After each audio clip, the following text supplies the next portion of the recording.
Hello. Now this video is for anyone who is currently homeschooling, because some of you have reached out because you wanted some advice, or you're just simply asking how I'm doing things, because my husband and I are juggling work with obviously homeschooling two young girls.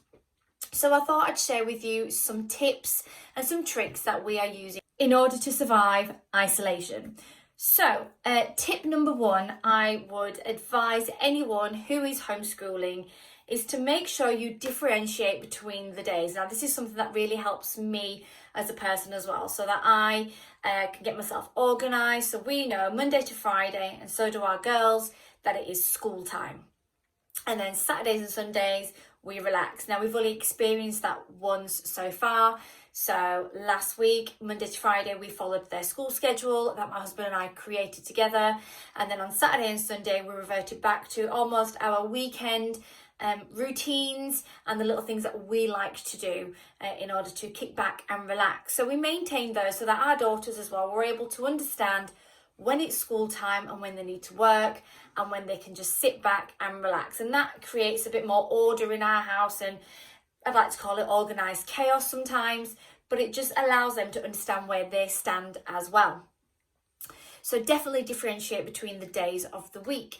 Another thing I would advise you to do is to get up, get dressed at the same time you would do normally. Something that is helping us at the moment is we've got our school alarm on, we're up, we're washed, we're dressed, we're downstairs, we're having breakfast, and then that allows the girls to have a bit of time to play before school starts, which for us is 9 o'clock. So they've got that time. They have about an hour and a half in the morning then just to potter, to play, to get things organised, and that allows me to get things ready for the day ahead, because I need to be super organised in order to be on top of the ball.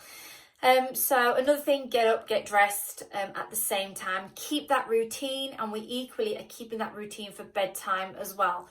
We don't know how long this is going to be, so I want to keep some sort of order and structure.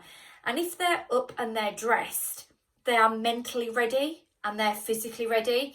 There's something I feel I'm not very comfortable with them sitting and learning in their pyjamas, because I feel like they wouldn't be as serious and approach it with the right mindset. So by getting them up and dressed and ready, it means that they know that now it is time to learn. Another thing that we do, or what we've created, is a defined space. So we're using our conservatory. We're very fortunate that we have got that room there. There's a dining table in there, and we've got a TV in there as well. So we are able to have that as our school. So at the moment, we are not eating in our dining room because we don't want the two worlds to collide. So we're just having that space as their school. So it's already set up. It means that my husband and I don't need to then spend the evening putting things back together again for the next day. The whiteboard's up, the TV's there, the table's ready, the pens, the paper, the books, everything is out, set up. So that is our girls' classroom. And that helps them as well, because when they're in that space, they're in work mode.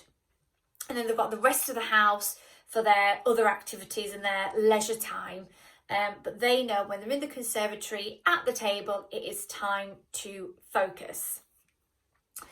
My next tip would be, don't think you need to do it all yourself. You know, none of us are trained to be homeschool teachers.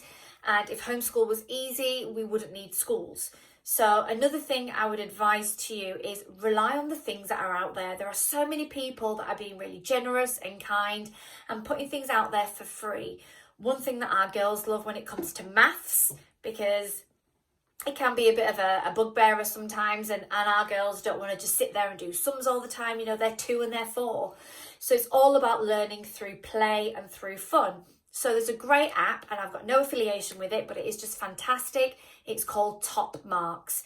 And on there are loads of maths games in which our girls can access on the iPad, so it is tablet friendly.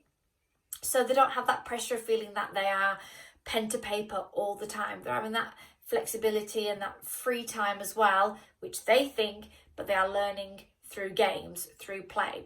And we tend to do our math lessons through there as well. So that is Top Marks, and you can find your age of your child, There's loads of other subjects on there as well, which we haven't needed to branch out to, but definitely for maths, there's some great games out there. My 2-year-old can access it really well with simple counting, and my 4-year-old can access it with some more structured and difficult learning techniques and styles there as well. So definitely check it out. Another thing, there are so many kind people out there who are teachers themselves, primary school teachers who are doing things on YouTube. So we are trying to recreate our eldest Sienna. We're trying to recreate her school timetable. So we do phonics, we do spellings. But what we do is we sit and do it with her. So she doesn't feel like she's the only one having to sit there and work. She tests me by saying a word to test my spelling, and then I can test her with her spelling as well. And so it ends up being a bit more of a joyous moment rather than it just being a spelling check and her having to write all the words down. So it's all about finding ways in which you can allow them to access education materials without it always having to be pen to paper. You know, my kids love songs, so we do a lot of music, we do a lot of alphabet songs for my youngest that actually my eldest is enjoying as well, and she hasn't had to do that in a very long time, but she's able to tap into that, so it becomes fun. And because they're doing it together, it feels less onerous on them. So it's all about finding ways for survival as well, but finding ways in which your child can just access different areas at home whilst you're trying to juggle your own work schedule again. But if you need any more hints or tips, feel free to reach out or check out my website, ninsambi.com.